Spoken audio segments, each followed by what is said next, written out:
Okay, I'm gonna say one thing to you before I kill you, and it's that every person you've ever met, know now, or will meet is worse off for having known you. Thanks, bye. Ooh, it's so creepy. Should I get in now? Get in! Okay. It's like, okay, I'm glad I wore pantyhose. This is not that elegant. I have to take a photo of this. Hello and welcome to Grave Conversations. It's the only show where your favorite celebrities get to lie down. I am your host, David Dastmalchian. Today's guest is someone that we hope lives for a very, very, very, very, very, very long time. She's an actress, a comedian, a writer, a producer, a musician, so many things, so endlessly talented. You have seen her in Another Period, Wednesday, Knives Out, amongst many other things. Please welcome one of the most creative and versatile people I have ever known, Riki Lindhome. Oh, that was so nice. Thank you. Wow. Hi. I'm so glad you could join us today. How are you? Thanks for having me. I've never been in a coffin before. How are you finding your accommodations? Oddly, just fine. It feels like oddly neutral. I thought I would have like an emotional response to it, and I'm like, no, I'm fine. Well, Riki, we're so jazzed to have you here today. Thanks. I've never said jazzed before, and I just did, and I'm glad. And you said it in like a jazzy way. You went so jazz. Yes. Are you ready to dive in and answer some questions that are hard as nails? Yes. This first segment, it's called Questions You Need to Answer Before You Die, or as the writers relentlessly insist on calling it, quintabid. Riki, what is the most confident lie you've ever told about yourself? Oh, I know. I said I was totally comfortable being in the casket. Is there anything I can do to help you feel more comfortable? No, and that was also a lie. I am comfortable. That's a good one. Wait, I'm trying to think of something that I've like lied about, like, but for real. I think it's mostly acting based. You know, they'll be like, can you ride a horse? Yes. Yeah. Actually, I have a good one. Okay, this is real. So when I first moved here, I knew 0 people, and I made up postcards of my face, and on the back it had reviews of when I played Juliet in San Francisco summer stock. There's no such thing as San Francisco summer stock. I was not Juliet, and the reviews were all fake, and I just sent it out to every casting director, and I got an audition for a Steven Soderbergh movie. I love it. I love it. I'm a casting director. Are you ready? Yes. Hi, Riki. Do you ride horses? Yeah. Do you juggle? Mm-hmm. Do you speak Polish by any chance? Joy.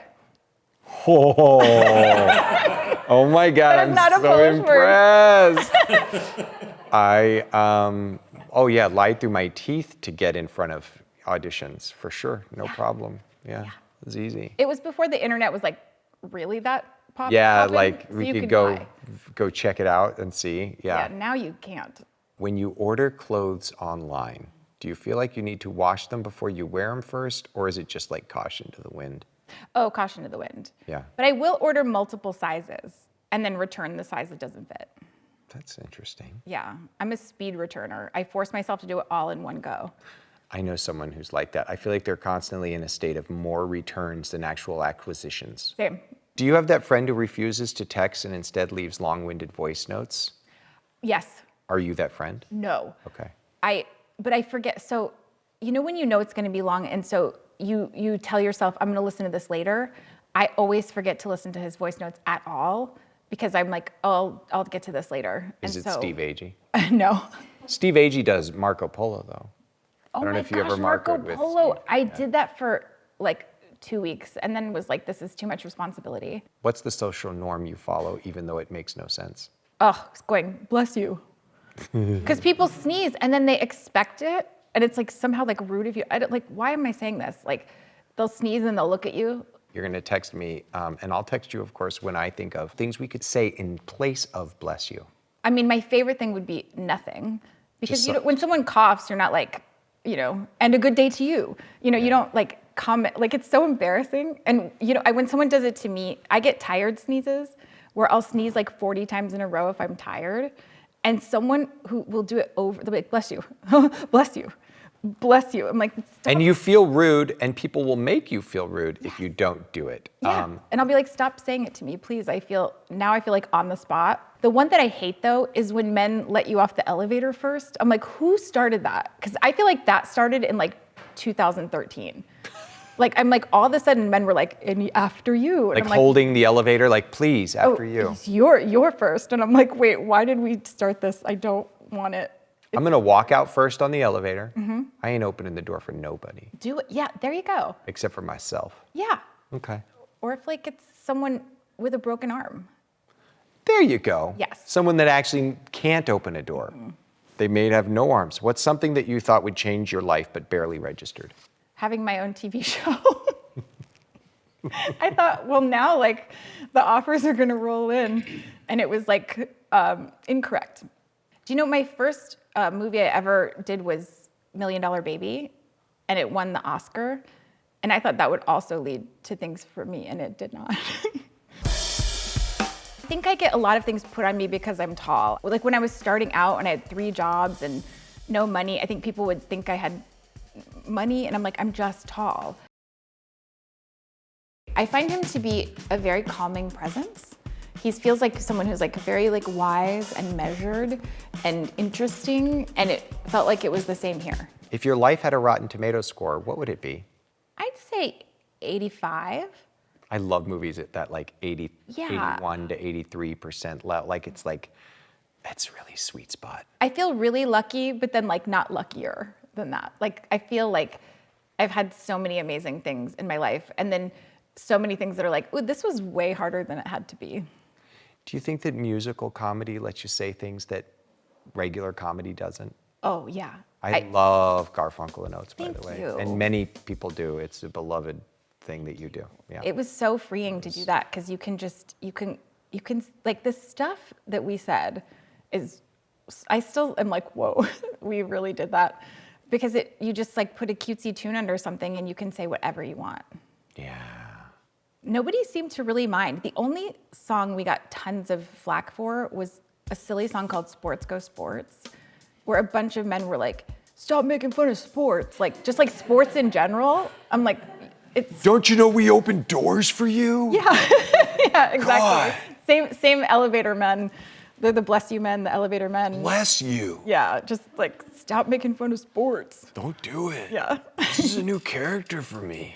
Yeah, and I'm like, we have a song called Fuck Me in the Ass Because I Love Jesus. And they're like, that's fine, but leave basketball alone. Yeah.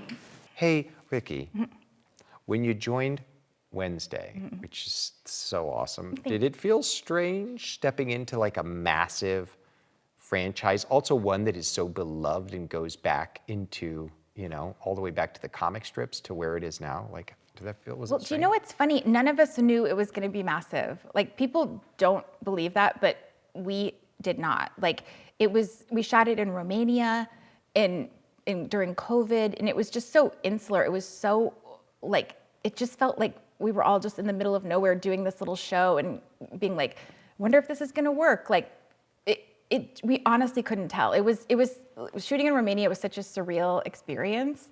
Like, it was like 7 months of like being in Ubers that had no seatbelts, like blasting techno, and the guy would be smoking with the window up.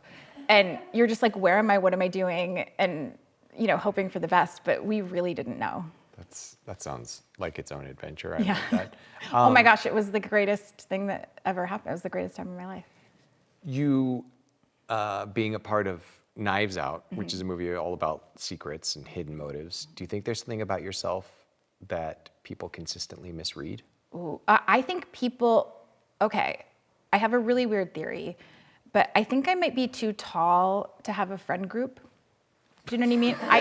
I think because I feel like I'm always like eventually off the group chat. Like I feel like Because of your height. Yeah, I think I get a lot of things put on me because I'm tall. I think people, like when I was starting out and I had 3 jobs and no money, I think people would think I had money, and I'm like, I'm just tall. Or, or people would think I had things like all together, and like, I'm like, still just tall. But I think my I've height always has- felt that about you. When like you carry yourself, and I don't know if it's, I don't think it's the height. You just carry yourself as someone like, she's got it all together. She just gets, you came to the first time we met, you came over to my place with Steve, I think. Yep. And I was like, I'm a fan, but also this one, she's got shit figured out. Did you think that? Abso-fucking-lutely. Wow, because my brain does not tell me that story. It's completely different, and yeah. So, but yeah, I sometimes feel like people think that, and I'm like, in some ways that's good because I feel like I get maybe opportunities that I don't feel ready for. But then in other ways, when things are not going well, people kind of assume I'm fine, and I'm like, I'm not. You need to call me. My grandfather's an undertaker, and there was always like dead bodies in the house. And I actually have this sign from the Lindhome Funeral Home hearse on my piano. First one in a coffin, first one lying down, first one where I can't see the person. So it was like more like a phone call. Now I'd say it's time we get down to business. Okay. On Grave Conversations, we do want to normalize conversations about death and dying. Are you ready, Yes. Riki Lindhome, to talk about end of life? Okay, great. It's time for a segment we call Death Wish. Riki, how would you, if you could take, let's say, falling asleep peacefully, if you could take that off the table, Yeah. how would you like to die, ideally? Suddenly, Okay. just suddenly. Like I don't want a long thing. I just like hope it's like, surprise, oof, and that's it. Like that's what I want. What about you? I would like, you know what, I'd love to die like in a duel. Ooh, that For would a be good. cause, too, like against a real asshole. And Okay, give I'm this- gonna be your arch villain. Are you ready? Yeah, I'm gonna yeah. give you an arch villain speech. Okay. Okay, I'm gonna say one thing to you before I kill you. And it's that every person you've ever met, know now, or will meet is worse off for having known you. Thanks, bye. Okay. Right? And then you kill me, right? And then I And then kill kill you. me. No, but wait. And so if you go to heaven and you meet God, you're still worse off for you being there. But listen, I recorded his last speech. I recorded the arch villain being awful and killing me. So he gets canceled after He you gets die. arrested. Full He canceled. finally goes to jail. And I'm up in heaven crying because I'm like, I knew she didn't really like me. And then, you know, or am I in heaven? I don't know. Do you believe in heaven?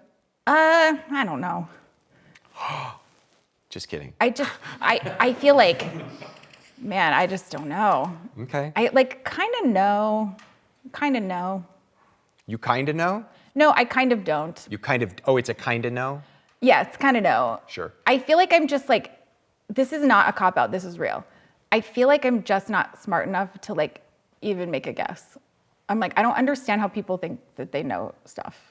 Where it was, part of me feels like everybody knows everything, because we do. And then I'm like, but everybody also doesn't know about that in my mind. At your funeral, what's the dress code? You know, I don't really care. I just don't care. I've never thought about my funeral. Like, I just don't really care. You know, my dad grew up in a funeral home. And so I grew up playing around a funeral home, and it all just seems so regular that I'm like, eh. Your grandparents were in My grandfather's an life undertaker. business? Your grandfather's an undertaker. And there was always like dead bodies in the house. They'd be embalming them and stuff. And I actually have this sign from the Lindhome Funeral Home hearse on my piano. I like that, but I just don't. And I have some funeral home chairs in my house. What state was this in? Pennsylvania. In Pennsylvania. And your dad did not pursue that line of work? No, my dad's a lawyer. I feel like every performer's dad is a lawyer. That's my other theory. Is your dad a lawyer? He was an engineer. Oh, close enough. Yeah, sure. Right? Analytical for sure. Were the time that you spent in the funeral home, did you ever see a dead body? No, my parents kept me like shielded from that. Like there was like this one door would be closed, and they're like, just don't do that. And so I kind of missed it. But we never had flowers in my house growing up because flowers reminded my dad of death. And so now I like love flowers. They're my favorite thing because they were verboten in our house. Were you ever tempted to open the door? No. I would have been so fucking tempted. I would have been like, Really? You would have seen it? I would have wanted to. Do you think you want to be buried, cremated, or something else entirely? Don't care. What songs should absolutely not be played at your funeral? Gosh, this is so sad. I've never thought about it, and I just don't, my husband is so into this stuff that he has like an elaborate funeral plan, and he already has his own grave plot. Oh, cool. Like he has a burial plot already. Is it in Hollywood forever? Yep. Cool. And I just am like, and he asks me that, and I'm just like, oh, whatever. Like, I just don't care. Is that weird? No, not at all. Yeah. None of it's weird. It's just, what I think is weird is that we just don't talk about it. But even if it's like, I don't know what I want, but like the fact that we can even just like have conversations about it is what I think is, and I don't want to say it's weird because that's judgy. I think it's unfortunate because I think it still makes people so uncomfortable, What's ironic about me being here is my whole philosophy on death is like, la, la, la, la, la. I don't know. I don't want to think about it, And now we're like, going to think about it. Right, because I don't technically have to. You don't have to have a plan. If you had to haunt one chain restaurant for eternity, which one would you pick? I'm feeling Applebee's, and I don't know why. I just, there's something so... Why not? The appetizers alone. Well, it just feels like it's already kind of haunted. Yeah. Like there's something so unspecial about an Applebee's that it could like use the zhuzh. Like the food isn't as good as Chili's. It's not as like specialized as like, Red Lobster or Olive Garden. It's kind of like a B-, but totally fine, unspecial chain restaurant that could just like use some haunting. It doesn't have like the fun of a Fridays, and I think like you're right, it needs the zhuzh. There's no mudslides. There's no, it's just, they're like, we're fine right here. We're okay having no dishes anyone can name. If you knew the exact age you'd die, would you tell anyone? No, the whole sudden thing still applies, I think. I mean, maybe I'd let it slip. But I don't know. Or question, if someone knew when you were gonna die, would you want them to tell you? If someone knew when I was gonna die? Yeah. If it's very soon, no. If it's a long way away, no. Maybe no. Yeah. What worldly possession would you bring with you to the afterlife if there is an afterlife, and if you could bring a worldly possession with you? I feel like if someone robbed my house, they'd be so disappointed. I have nothing. You have a piano? I guess I'd bring my guitar. Oh, your guitar. Yeah, I'd probably bring my guitar. But I thought it was going to be something musical. yeah, that might be. What would be the most inconvenient way for people to find out that you died? I would say at the DMV over the loudspeaker. That's inconvenient, right? Super inconvenient. Or like someone who's like about to go into surgery and they're like 10, 9, Riki Lindhome died, what? And then they have to go under. Like that's inconvenient. Yeah. I think. That's super inconvenient. Do you know the person that loves telling people that someone died? Do you have that person in your life? Do you have those people in your life who loves to be like, did you hear? Yes. So for me, what would be really annoyingly inconvenient if that person found out first and that's the person that's telling everybody. I'd be so pissed. Someone's like a death gossip. Someone's like walking into the movie theater and like, hey, blank. I'm not going to say their name out loud right now because it'll give it away. Hey, blank. And that person who, we all have them, is like, oh, what are you guys going to see? Oh, we're going to see, the new Jack Black movie. Oh, I'm excited. I heard it's really funny. Yeah, did you hear? What? You're like, what? I feel like I've been told by more than one, what's the front desk person at a hotel? What's their job, the front desk person? I've been told about a celebrity's death by more than one front desk person. I feel like they've got a knack for that. Like the guest comes up and they're like, did you hear about Amy Winehouse? And I was like, oh, no. I heard about Whitney Houston and Amy Winehouse from a hotel. From desk clerks at a hotel. A barista at a Starbucks told me when Phil Hoffman died. And it was so shocking. I was like, wait, what? But people in Hollywood love to be this person though. Did you hear? The Do you know? The first one to find out. I feel like maybe I should do some planning. I think the plan would be like, do whatevs. Like, I don't care. Like, just letting people know that. No preference. Thank you for opening up with me about death. Yeah. I feel like it's weird. I like to think about a lot of topics, and that one I'm just so averse to. I don't know if Do you have any thoughts on why? I think because it's, even though I know it's gonna happen, it feels like impossible. I'm like, not me, you know what I mean? Or like, it feels like, cause it's my whole world. So it's weird to think of, I know everyone has this, but you're like, it's just so, it kind of makes life feel meaningless a little bit. Like, why do I even care about anything? Like that kind of thing when I focus on it. I'm like, what's the point of anything? I think it makes me apathetic about my life when I think about death. As Bill Murray said in the classic film Meatballs, it just doesn't matter. Let's move past the morbid stuff. Okay. This is a segment we call Living for This. What are you working on? Professionally, personally, spiritually, in the garage, on a set, anywhere. It doesn't matter, that makes you feel more alive right now. Well, you're gonna laugh because I'm working on a one-woman show called Dead Inside. It's true. I've been doing this one-woman show, Dead Inside, and it's about infertility. And it's a one-woman comedy musical about my infertility journey and the long, winding road to get to my son. And it was really long and really crazy. And yeah, I've been touring it, and I'm about to do that again. And it's my favorite thing I've ever done. And it feels like the most meaningful thing I've ever done. Like the conversations I've had with women and men after the show have been very profound and very moving to me. Are you gonna have LA dates? I am. Okay. I just am not sure exactly when yet. It's so many logistics in a musical. Like it started out, I just did it at Edinburgh, and it was just me in a room. And now there's like a score, and there's a set, and so it's been growing and evolving, but now it's harder to schedule. Congratulations, that's really exciting, and I love it when people can take their life journey and their experience and use what they know to thread it into a story that is entertaining, but also at the same time has meaning for people. It was so hard for me to do. I'm much more comfortable in like duos and groups. And so doing a show by myself, I had to like deprogram a lot of things that I had believed. That's terrifying. I had to really just you up there. Oof. You've been a great sport. Thank you. Before we get to the closure of this process, yes, I do have one final thing I want to ask for you to do for us, please. Okay. We would like for you to deliver your own YOU-logy. Yep, spelled like that, eulogy.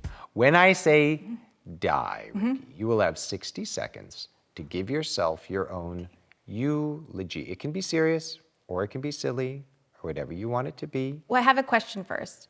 Can I have that card that you wrote about me at the beginning? You got it. I think that would be my eulogy. Because I cannot say nice things about myself, but I feel like my eulogy should be nice things. So I feel like I'm just gonna read that. This is it. Thank you. Okay. Okay, 3, 2, 1, die. Our next death is an actress, comedian, and musician you've seen in Another Period, Wednesday, Knives Out. Please welcome to death one of the most creative and versatile people anyone has ever known, Riki Lindhome. Got out of that one. I'm gonna make you sit in the last 15 seconds of silence now, Riki. No? Well, that's for them. They can feel the pain of the loss of me. You're welcome. Thank you. They can fill in that blank for themselves. Like, was she really just too tall? Maybe. That's an awfully long casket. Not even buried in there. It's really gauche. Thank you. Thanks for being here. It's been a real pleasure. Thank you for having me. Please remember to spay and neuter your pets. Bye. Is someone gonna come get me? I have a really short dress. I don't know if I can. Okay, I can. God.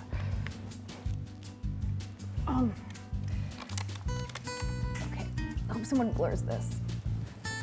This is really awkward. Ugh. Bye. Nice to see you.